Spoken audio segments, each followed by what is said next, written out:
Vamos, Amandinha, vamos entrar.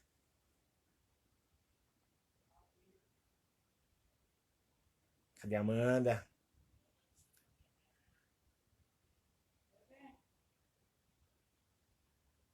A Amandinha entrou.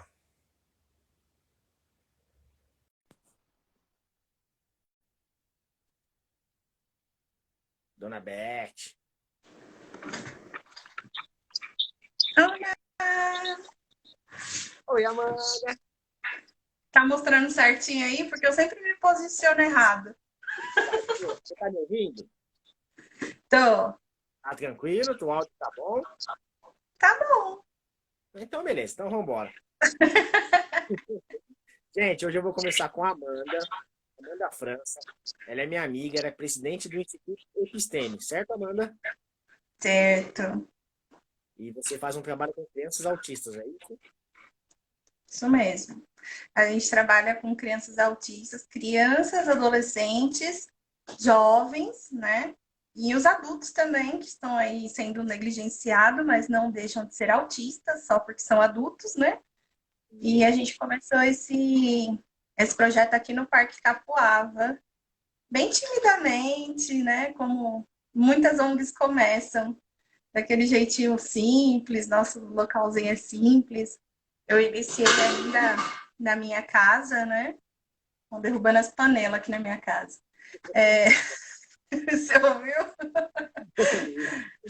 É, não importa, que nunca tem silêncio, viu? Ah, não Então, tem a gente problema. começou, Eu estava aqui até a gente agora começou a... também. Perdão. Não, vamos embora, pode continuar. Foi que a gente começou timidamente aqui, nosso espacinho. Ops, nosso espacinho é simples, mas o trabalho tem sido bem feito, graças a Deus. É isso aí. Então vamos lá. Amanda, autismo é diferente de síndrome de Down, certo? Certo. Bastante diferente. Então fala pra gente o que que é um e o que que é o outro, por favor. O autismo, ele é um transtorno, né? E a síndrome de Down, ela é uma síndrome. A síndrome, ela está sempre ligada ao componente biológico e genético. Um transtorno, ele nem sempre está ligado a um componente biológico.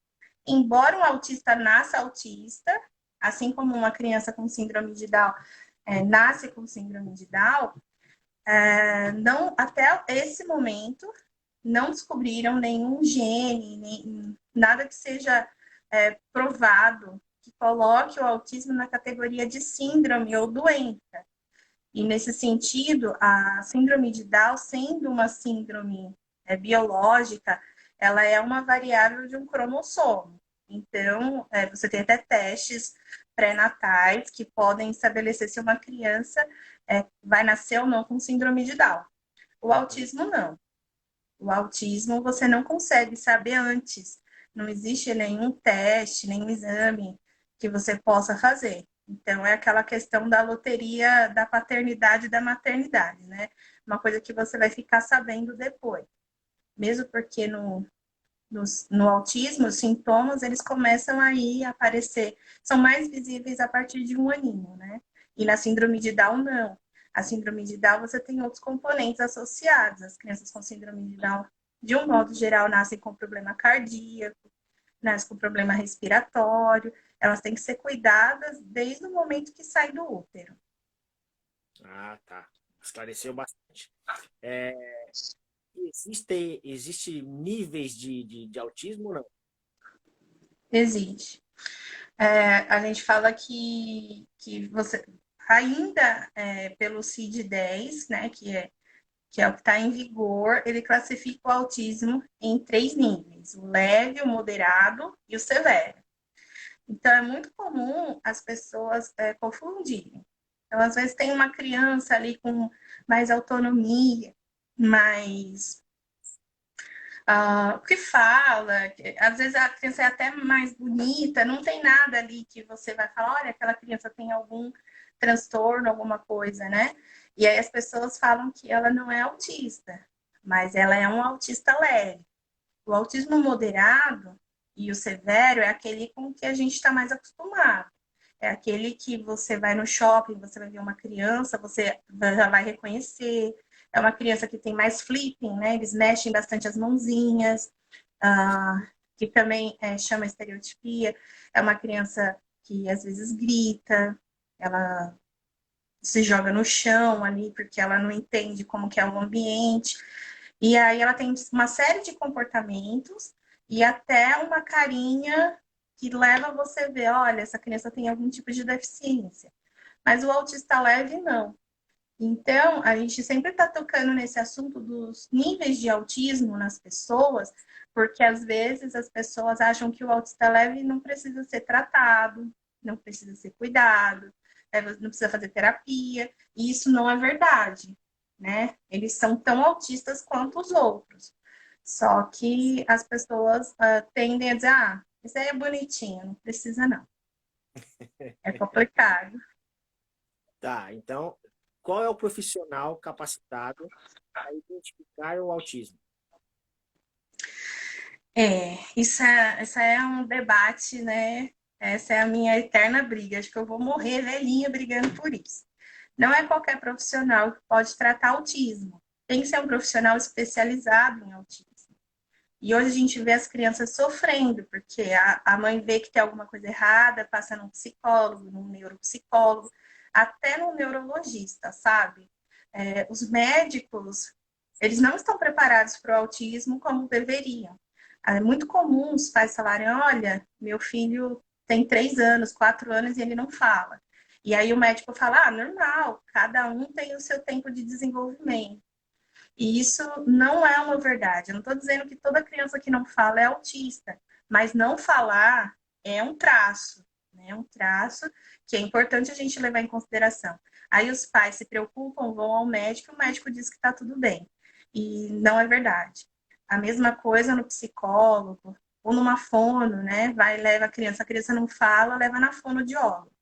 E aí a fono fala, não, tá tudo bem, né? Vamos estimular aqui. Então, são profissionais que desconhecem o autismo. E isso é muito, muito importante, porque esses profissionais, eles devem ser, qualquer profissional que você for procurar, ele deve ser especializado em autismo. Mesmo que ele não seja especializado, é importante que a gente vá buscar na internet, depoimento das pessoas. Ele tem que ter uma vivência, sabe, com o autismo. Porque senão, quanto mais leves são os sintomas, mais difícil de ser diagnosticado. E aí a criança acaba passando por uma série de diagnósticos errados, ou não passa pelas terapias corretas, e aí você perde um tempo precioso para desenvolver essa criança, né? Porque o que é o autismo? O autismo é um atraso global do desenvolvimento. Então, o atraso do desenvolvimento de maneira global. Quando a gente fala em global, a gente está falando de todo o ser, né? De tudo que há ali naquela estrutura humana. Então, eles têm um atraso que seja motor, pode ser um atraso motor fino, né? Que é da cintura para cima, motor grosso da cintura para baixo, tem atraso de fala, eles têm um atraso de como compreender as emoções, eles têm atraso para tudo. Então, é importante a gente pontuar os atrasos de modo certinho e ir trabalhando neles, porque todos são recuperáveis, desde que você faça a terapia corretamente e passe pelos profissionais adequados, a criança ela pode ir recuperando esses atrasos, né? Ah, tá. Ó, a Adriana perguntou aqui, ó. Os sintomas aparecem através do comportamento e da falta de interação também, né? A falta de interação ela é um dos indicativos, né? Mas nem todo autista interage mal. E essa é a questão.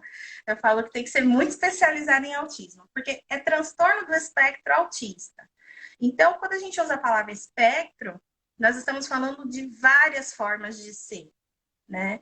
A gente estava até falando um pouquinho antes que ontem sobre essa live, eu falei, é importante a gente ressaltar que autismo não é doença.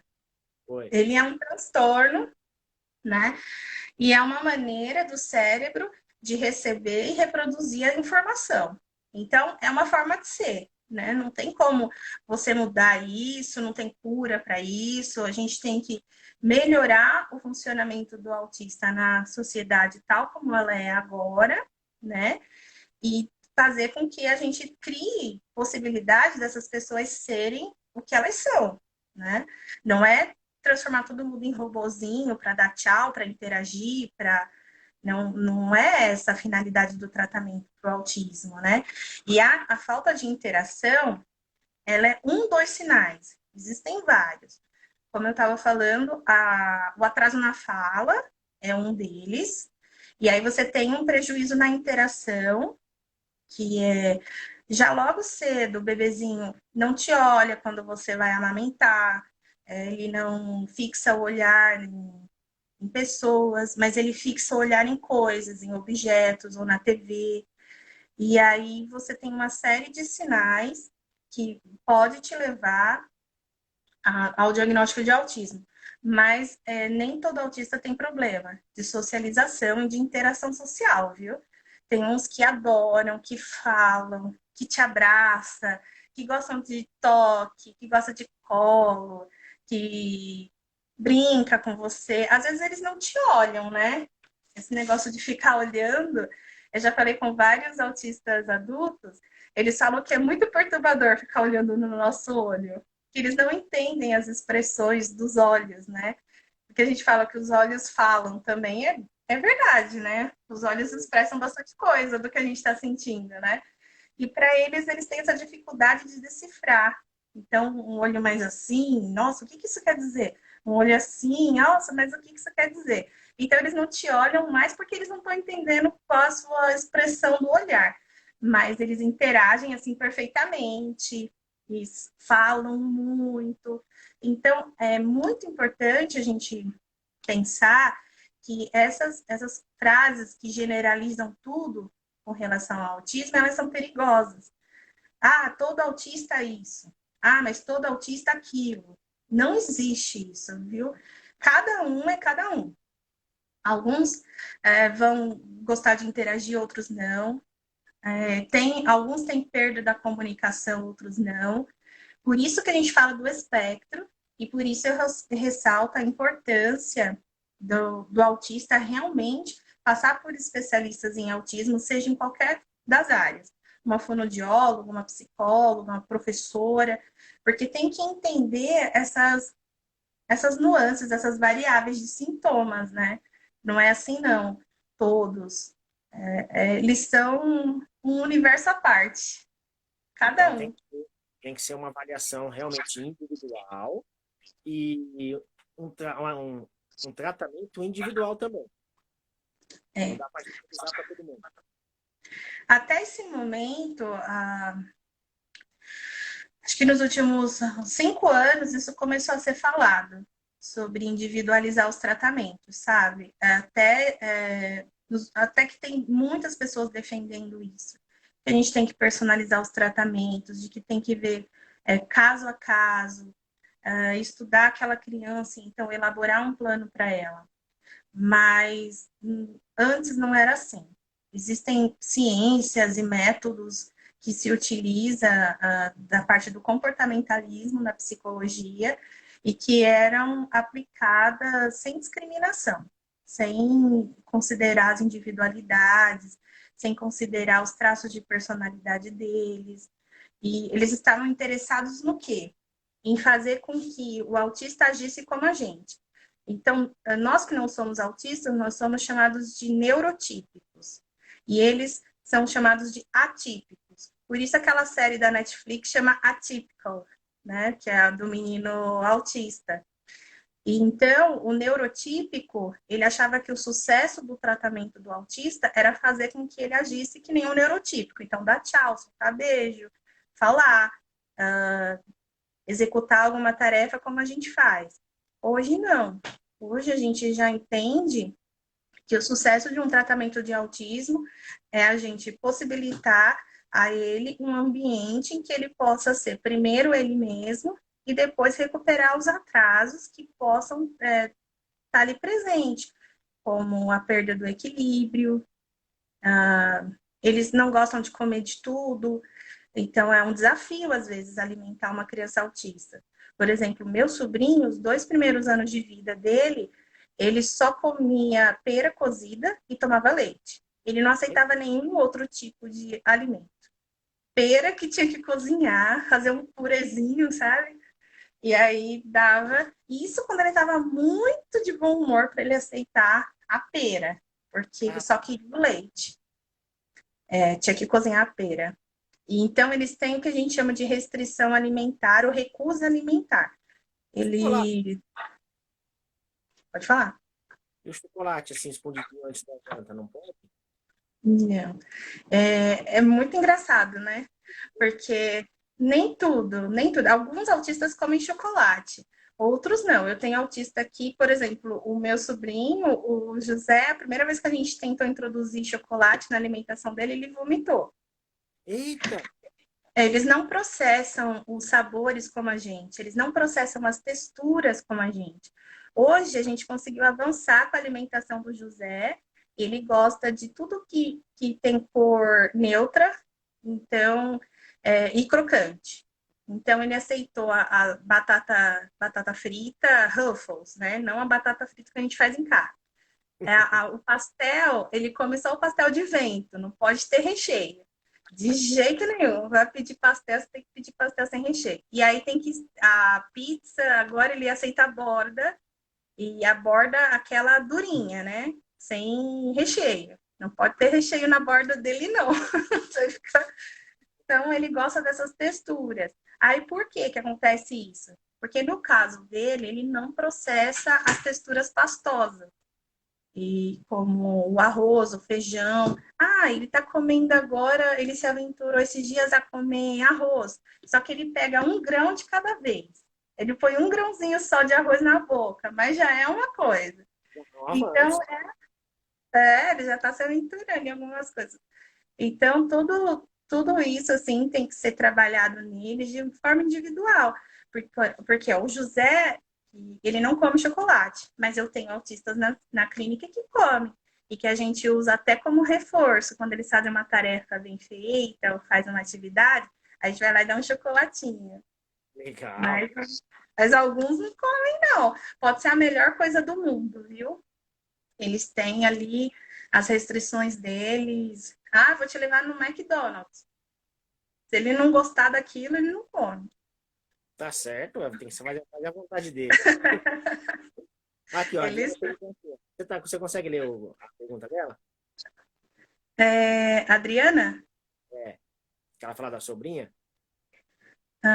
Eita. Peraí. Fiz caquinha aqui.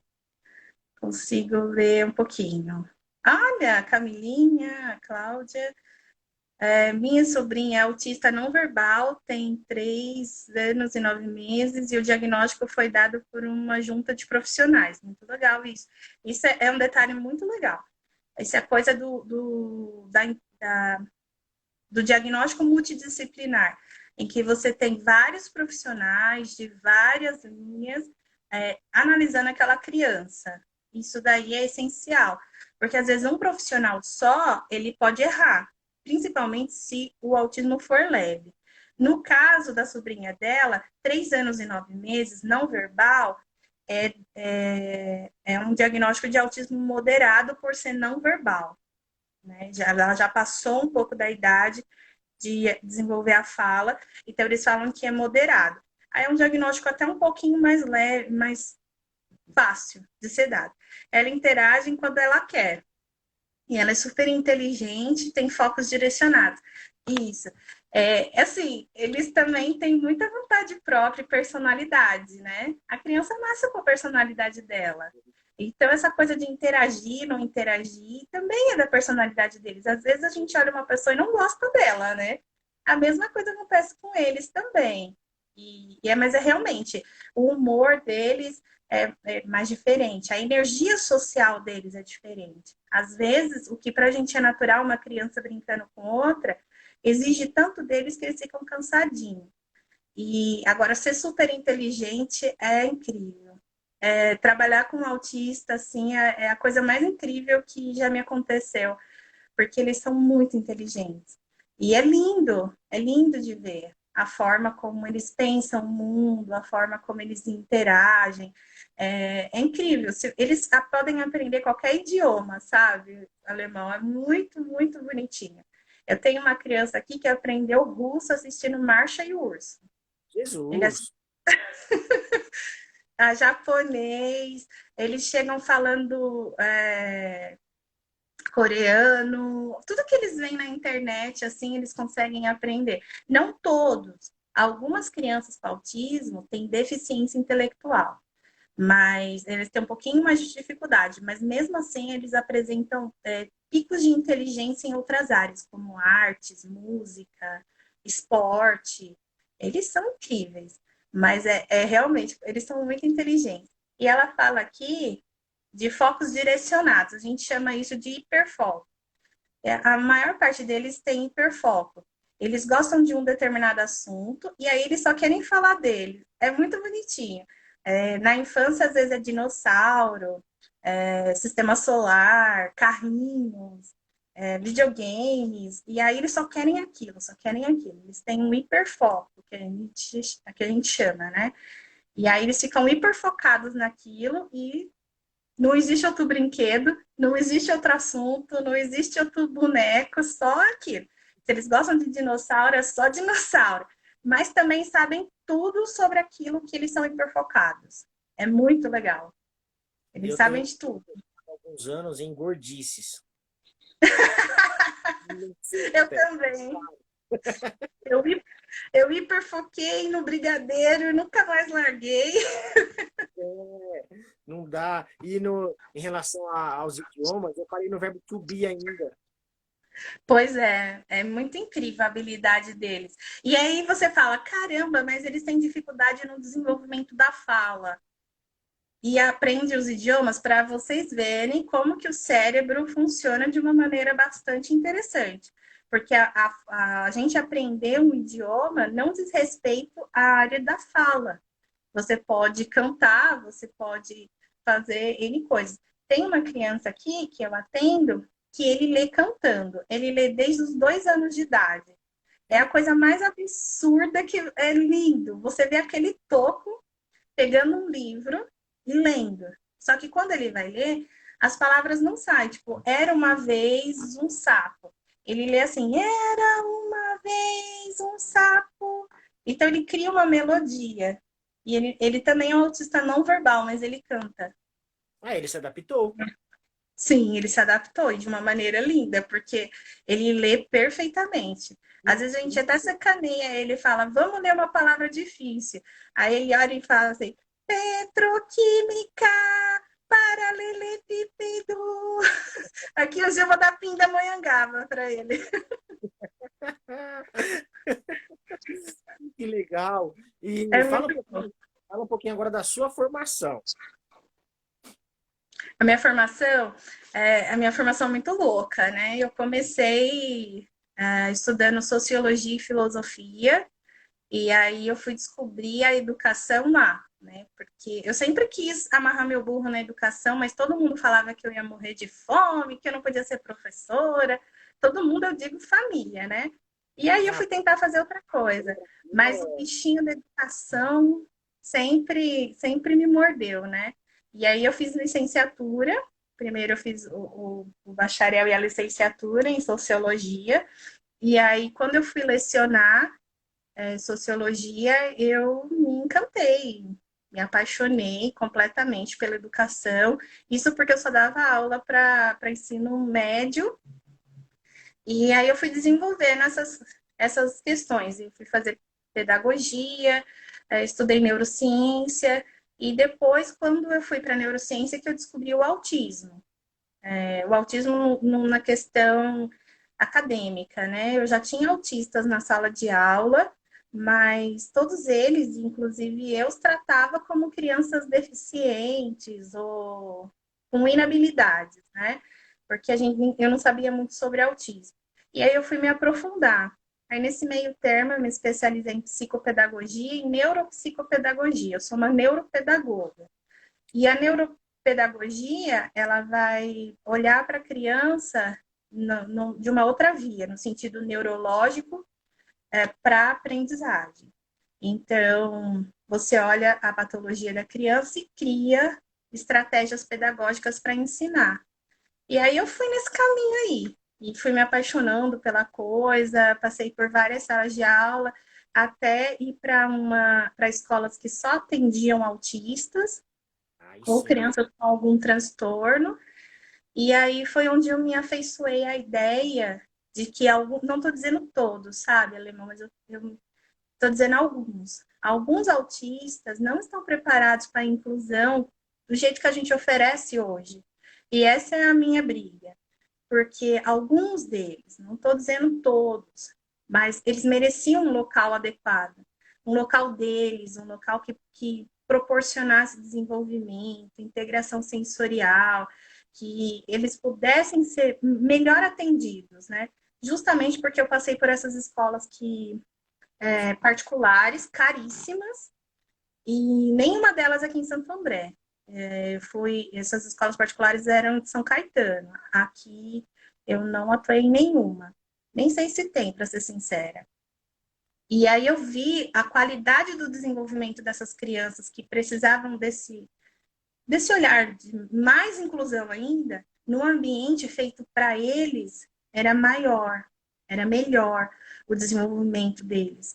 Então, eu comecei a defender a ideia de que, para alguns casos, seria interessante a gente preparar essas crianças primeiro num local que fosse totalmente voltado para eles, para depois jogá-los no mundo conforme é agora, né? Porque por mais bem intencionado que as pessoas sejam hoje no ramo da inclusão, a verdade é que a inclusão tem muitos problemas, né? Muito. Só um exemplo aí, essa pandemia agora. As aulas online, né? Não é para todo Sim, mundo. não, Quem tem um tablet, um computador, tem acesso à internet, está funcionando beleza, tá ok. Para quem mora na periferia, com o pai tem um salário mínimo, está recebendo um auxílio do governo de R$ 600, como que essa criança vai fazer aula online? Não dá, não tem inclusão para tudo. não. E também aqueles que precisam de conteúdos que são adaptados. Tem coisas que na adaptação, na educação especial, que diz mais respeito à forma como eu passo a informação para a criança, a minha maneira enquanto profissional de ensinar, do que o que eu estou passando em si, uma folha, uma atividade, alguma coisa. Então, as crianças estando longe dos professores dificulta isso para eles, as crianças com necessidades especiais. Né? Aqui em Santo André, a gente tem, por exemplo, a sala de recurso das escolas da prefeitura, que são excelentes e ajudam as crianças, e eles estão sem. Então, imagina a falta que faz para eles a sala de recurso, o contato com o professor, né? Então, realmente, assim, a pandemia. É legal a gente falar que nenhuma criança vai ficar atrasada. Não é isso, não é atraso. Elas vão ficar onde elas estão, mas que a gente vai ter que repensar em tudo isso para conseguir aí cuidar das crianças da melhor maneira possível. A Adriana está falando que o mestrado dela fala sobre individualizar o tratamento do autismo e que ela defende isso. Valeu, Adriana! Mais um eu tive. É ela que quer o seu WhatsApp. Vou passar o seu WhatsApp para ela depois da live. Opa, manda assim. É isso aí. Eu acredito muito na personalização dos tratamentos, porque cada um deles é de um jeitinho, né? E tem uma habilidade, tem uma inabilidade. Então, não tem como você chegar e falar assim, como terapeuta, falar, olha, hoje eu vou aplicar massinha. Aí, uau, seu primeiro paciente, às 9 da manhã, você começa a aplicar massinha, às 18 horas, o seu último paciente, você está aplicando massinha. Em todos. Sem... Tem gente que não precisa, tem criança que não precisa desenvolver motricidade fina com a massinha. Então é muito importante isso, personalizar, né, as coisas. E ela também está falando da seletividade alimentar. É muito difícil. As mães sofrem muito com a seletividade alimentar, porque tem uns que aceitam só um ou dois tipos de alimento, alemão. Não aceita mais nada. Você sabe que eu tenho crianças que têm dificuldade para tomar água. Sério? Sério, para você ver como é grave. E não é culpa deles. E não adianta você forçar, não adianta, não adianta. Eles têm, por exemplo, uma dificuldade de processar água, a textura da água, a temperatura da água, aí você tem que ir testando uma série de formas de dar água. Testa mamadeira, testa copinho, testa canudinho, testa temperaturas diferentes. E tem criança que não aceita água. Ou pelo gosto, a gente não sabe exatamente o que ela está sentindo.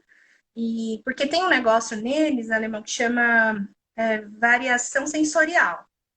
E então, as sensações que para a gente é quente, frio, áspero, liso, para eles podem não ser.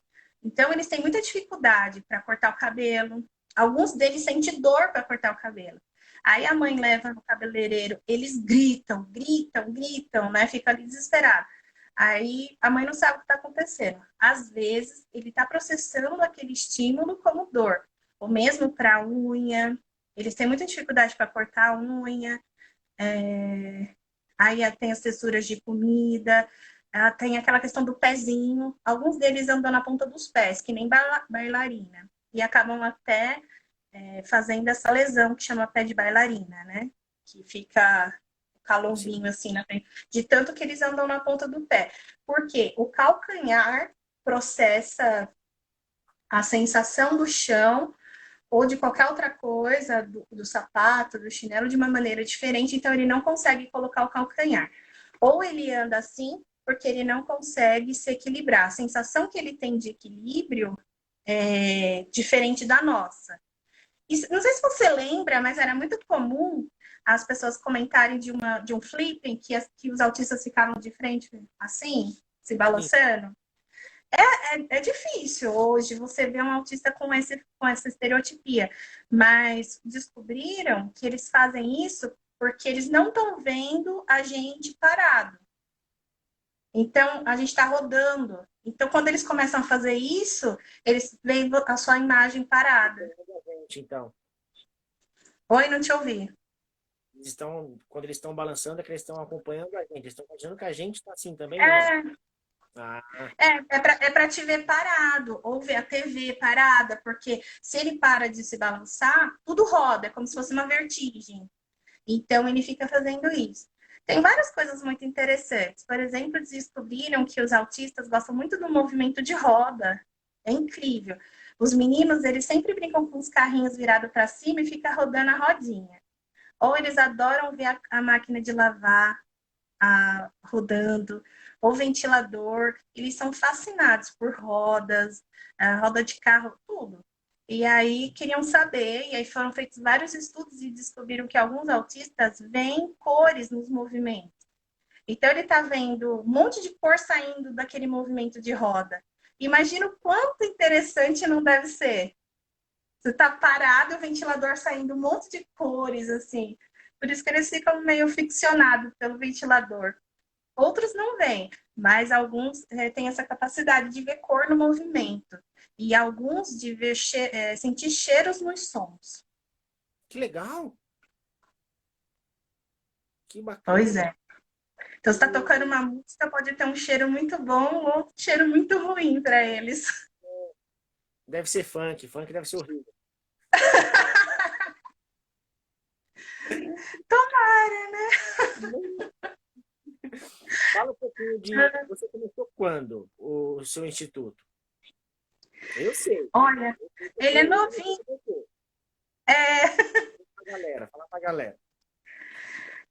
o Instituto Episteme, ele é novinho. A gente fez um aninho em fevereiro.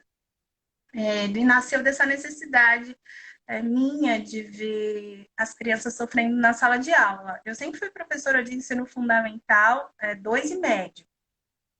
Então, eu tinha crianças no 8º ano, 9º ano, que não sabiam ler e escrever.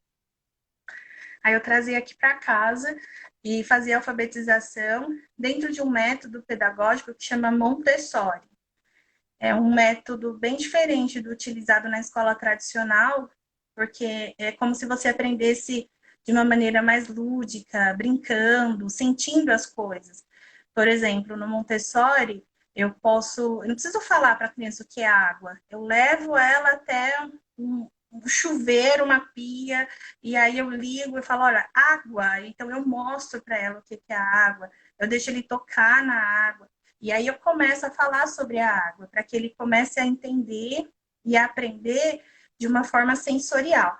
E aí a parte sensorial ajuda as crianças com algum tipo de transtorno, entre elas o autismo, a aprender por uma outra via, né? Que às vezes só observar não é bom para todos, né? Não faz com que todos aprendam. Então, alguns tocando, cheirando, experimentando, conseguem aprender melhor. E aí, alfabetizar no método Montessori, você usa as letrinhas móveis, você usa jogos, você faz um negócio, você usa cores. Então, você faz uma coisa mais dinâmica. E aí, os alunos vinham para cá comigo e aprendiam. E aí, um pai foi falando para o outro, um pai foi falando para o outro. Aí, eu comecei a dar aula meio período. E aí, meio período, eu alfabetizava. Desmontei meu quarto, fiz uma... Até um dia desses eu dormia no chão, gente, eu não tinha nem cama. É, e aí trazer eles para cá, montei uma salinha de aula, montessoriana, que não precisa de muito, né? Um tapete, um espelho, uns brinquedos. E aí o negócio começou a crescer e os autistas começaram a bater a minha porta. Eu já tinha, engraçado, eu já tinha especialização em autismo e eu não tinha atuado assim como psicopedagoga. Eu só fazia sala de aula, porque eu adoro a sala de aula. Eu tô sentindo a maior falta da sala de aula. Nossa, eu tô surtando já, sei. E aí, então, eu vi a necessidade de ajudá-los de uma outra forma. Sair da sala de aula, abrir mão dos empregos, né, gente? Porque professor tem que ter mais de um, vocês sabem. Olha o Abrir Júlio, mão dos paga por isso. Dois empregos. dois empregos, né? Eu só era bem assim. E aí decidi dedicar minha vida à ONG. Meus pais tinham esses cômodos em cima da minha casa, eu pedi para eles, e aí comecei com 6 crianças.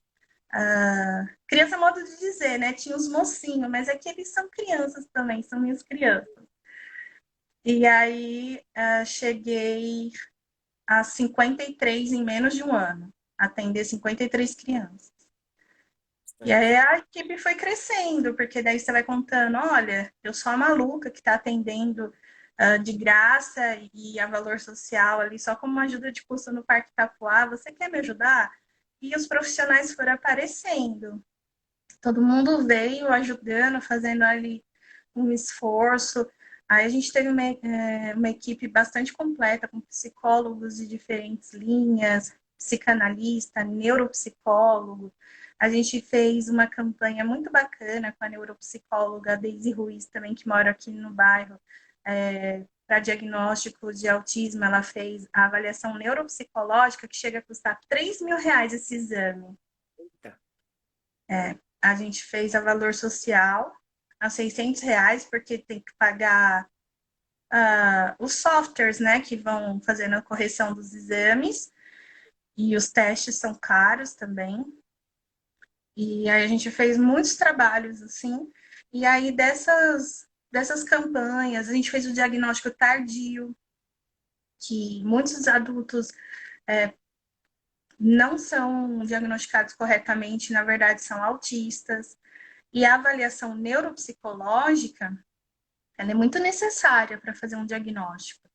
Em alguns casos, você consegue observar, fazer observação clínica, outros não. Ou a avaliação multidisciplinar, que eu acho que é a que a sobrinha da moça dos comentários passou, que é quando você tem vários profissionais, então você tem um psicólogo, um neuropsicólogo, uma fono, uma terapeuta ocupacional, avaliando aquela criança, e aí cada um na sua expertise, na sua área, vai vendo quais os atrasos, as características que aquela criança tem, que coloca ou tira ela do espectro autista, né?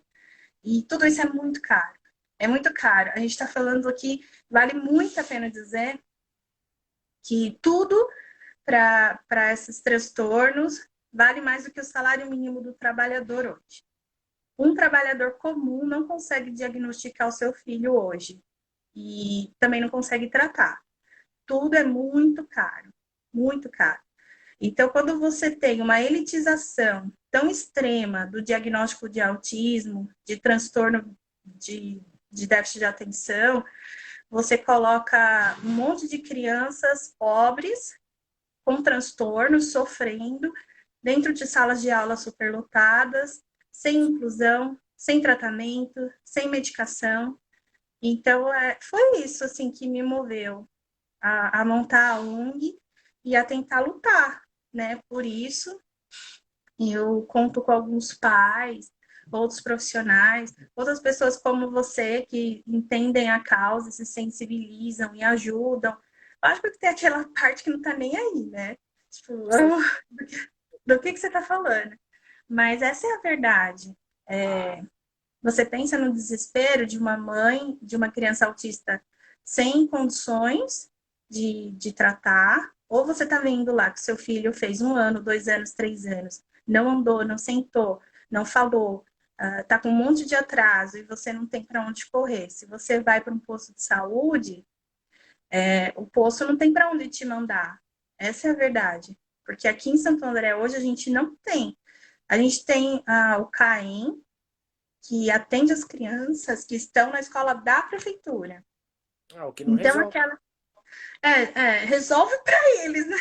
É, Mas para um montão de criança que está fora, isso é ruim. Então, as crianças que estão no estado, elas não são cobertas com esse olhar de inclusão, de tratamento, e essa avaliação é cara. É cara. A última vez que às vezes a gente liga para os lugares para fazer orçamento, para ver como é que tá o negócio, né? E aí o último lugar que eu vi que era mais barato e também era uma ONG, era R$ 1.200 a avaliação. o que é muito alto para um E sem trabalhador. parcelamento, sem parcelar. Aí É, piorou. 2 vezes no máximo, assim, o parcelamento.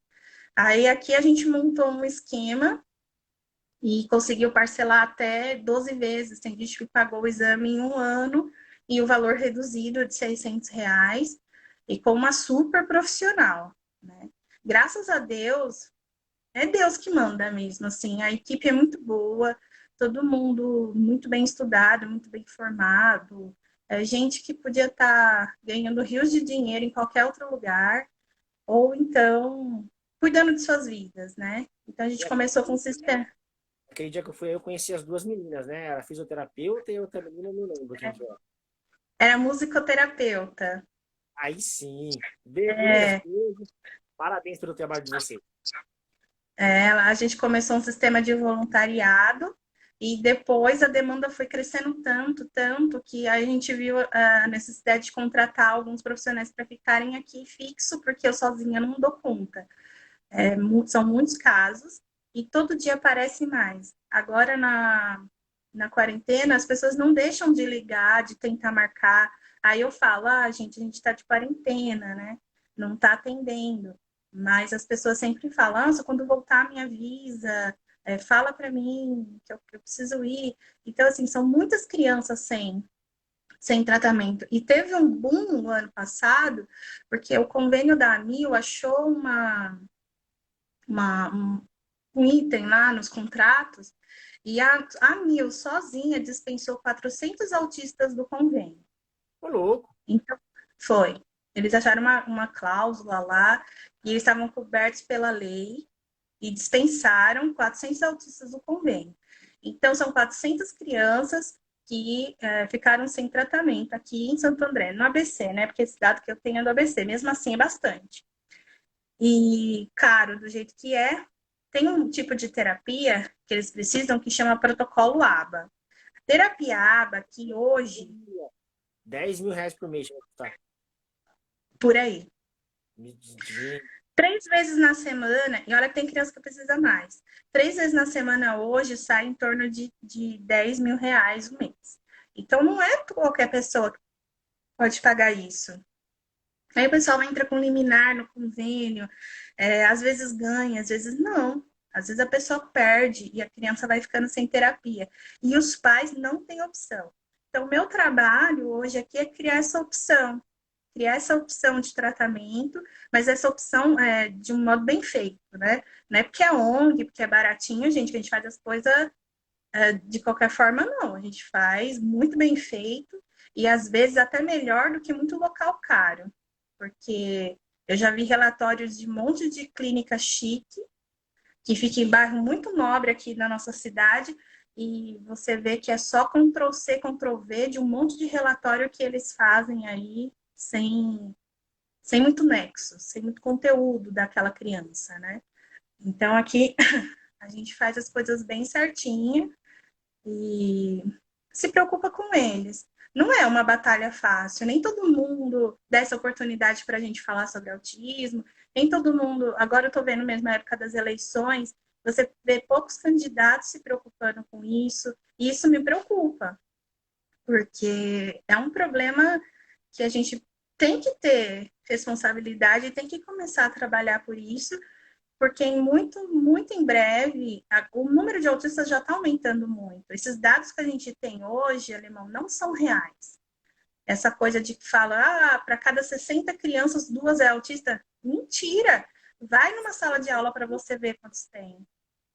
Eles chutam um número numa estimativa qualquer aí. A gente tem dados, mas não tem um estudo específico, né? Eu acho. Ou muito velhos os dados. Porque se você for em qualquer sala de aula, você vai ver pelo menos 2 autistas por sala. E você vai ver outros 3 ou 4 sem diagnóstico dentro daquela sala. Então, é muito importante que a gente comece a pensar o autismo aqui na cidade e pensar o autismo enquanto seres humanos, porque é responsabilidade nossa, é Lógico. responsabilidade de todo mundo. Né? Não é só minha, não é só sua, tem que ser geral, todo mundo tem que começar a pensar o autismo.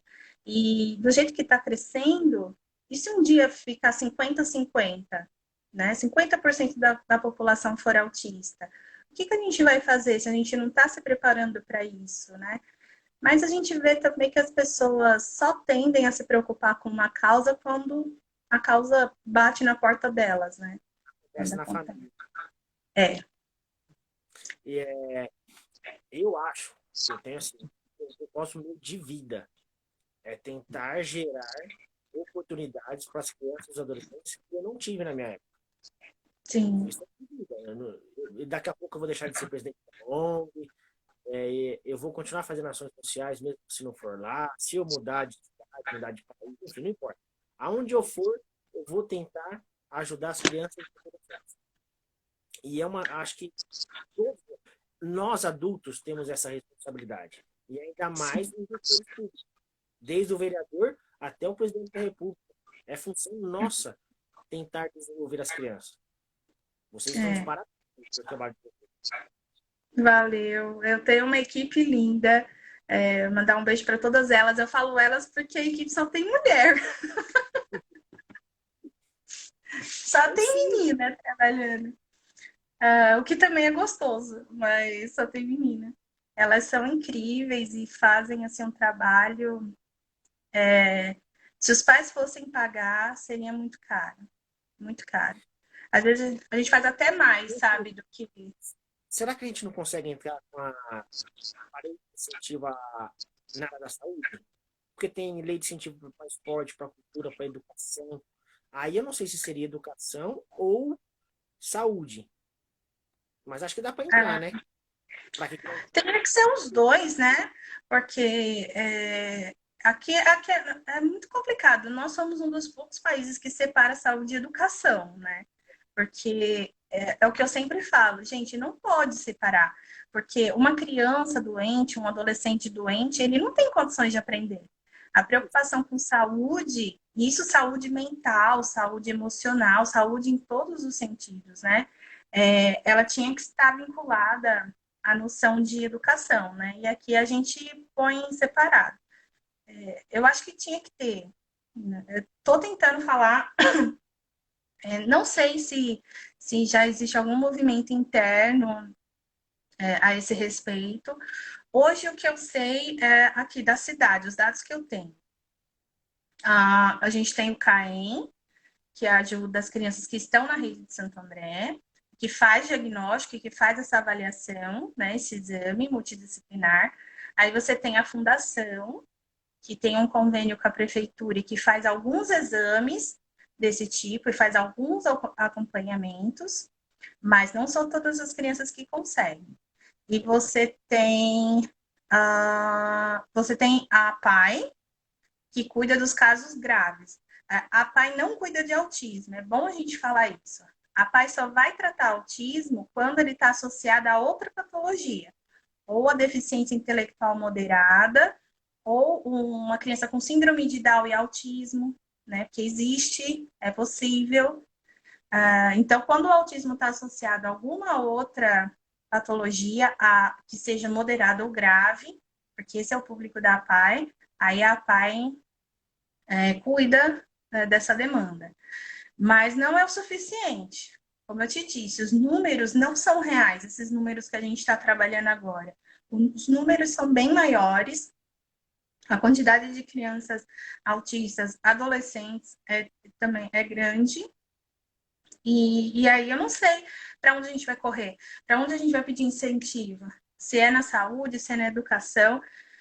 Vamos pedir nos dois, mas a gente recebe dos dois, porque é parte da saúde, né? Porque você tem o tratamento com fono, você tem o tratamento de fisioterapia, alguns precisam de fisioterapia, você tem o tratamento psicológico, e ao mesmo tempo você tem o atendimento psicopedagógico. É que aqui na ONG a gente trabalha de modo multidisciplinar mesmo. Ninguém faz nada sozinho. Então, não é assim, a criança tem meia hora com um profissional, meia hora com um. Não, ele chega e ele é atendido, às vezes, por 3 profissionais ao mesmo tempo. Porque E aí, você falou, a gente vai atender a criança, você vem só depois de umas 11 horas, não foi? Que dia? Foi. Vocês atendem uma criança só ao mesmo tempo, é isso aí? Bem É, legal. é uma criança por hora, porque o espaço é pequeno e porque essa abordagem que a gente está defendendo também é necessária. Então, você estava uma criança, assim que você chegou, aí você estava com as crianças que estavam fazendo fisioterapia, terapia ocupacional e musicoterapia junto. Você imagina pagar isso? O Hum, quanto não sai? Né? Se é R$ 280 uma sessão por aí, gente, imagina, 280 da fono, 280 da musicoterapeuta, então é muito caro. Mas a gente percebeu, Animal, a gente não faz isso porque acha bonitinho, não. A gente faz porque o resultado é mais rápido, muito mais rápido. A gente percebeu que os estímulos de fala com a música eram muito mais rápidos. Então, a gente começou a colocar música em todas as sessões das crianças que não falam. E aí as crianças começaram, primeiro elas cantam, depois elas falam. E é muito lindo de ver. É lindo. Então, às vezes, 1 ano de fono, 2 anos, 3 anos. Tem criança que chegou para nós com 9 anos de idade sem falar. E a gente começou a fazer essa criança falar com 4 meses de terapia. Essa criança começou a falar. Não é falar, oi, tudo bem? Como você está? Mas já com autonomia para oi, eu quero, não quero, água, xixi. Porque você imagina você cuidar de um ser humano que não sabe nem esboçar quando está com sede. Você sabia que eles não esboçam quando está com fome? Se você deixar um autista o dia inteiro sem comer, ele fica o dia inteiro sem comer. Eles não sabem solicitar, fome, estou com fome. Não sabe pedir, não. E às vezes nem choram, porque não entendem o que é fome, o que, que o organismo está sentindo naquele momento, que é fome. Eles não entendem aquilo. Então é uma fragilidade, uma inocência tão grande deles. E falar é muito importante. É importante para os pais também. Então, quando você pega uma criança que nunca falou, até 9 anos de idade, e aí você começa com as terapias musicais, faz o estímulo fonodiólogo, coloca o estímulo motor junto, né? Que às vezes a gente põe a terapia ocupacional, a fisioterapia junto com a musicoterapia. E aí a criança começa a te dar respostas em 4 meses, aí você sabe que você está no caminho certo. Você sabe que tudo que você estudou valeu a pena, você sabe que você podem te chamar de louca, mas que essa é a abordagem correta para eles, porque eles precisam falar, eles precisam se desenvolver. E essa abordagem multidisciplinar que às vezes as clínicas falam que tem, a criança entra na fono, fica meia hora, aí vai para a sala da psicóloga, fica mais meia hora, aí vai fazer terapia ocupacional, e essas profissionais não trabalham juntas, na verdade. Elas só vão dando relatório uma para outra, né? Então, a gente é mais caro, ficamos no prejuízo, estamos no prejuízo, sempre estivemos no prejuízo. Agora, com a pandemia, a ONG está totalmente falida, gente. Eu falo que só Jesus, né, para dar um milagre, porque a gente decidiu não cobrar. O pessoal já não ajudava tanto quanto a gente gostaria. Com essa pandemia agora, É, a situação é bem ruim. E a gente decidiu não cobrar mensalidades dos pais, porque os pais já são pais que têm alguma carência, né? E aí a gente precisava garantir que todo o dinheiro da família ficasse ali para as crianças serem bem cuidadas nas suas casas. Então a gente fez uma vaquinha para pagar as contas básicas e isentou os pais da mensalidade até a pandemia acabar e a gente poder voltar para os atendimentos presenciais. A gente vai começar o atendimento online, tentar o atendimento online. Eu acho um pouco complexo no nosso caso, né? Mas quem sabe, com a ajuda dos pais em casa, a gente consiga algum respaldo, né? Alguns resultados. pelas Não crianças, vale a tentativa.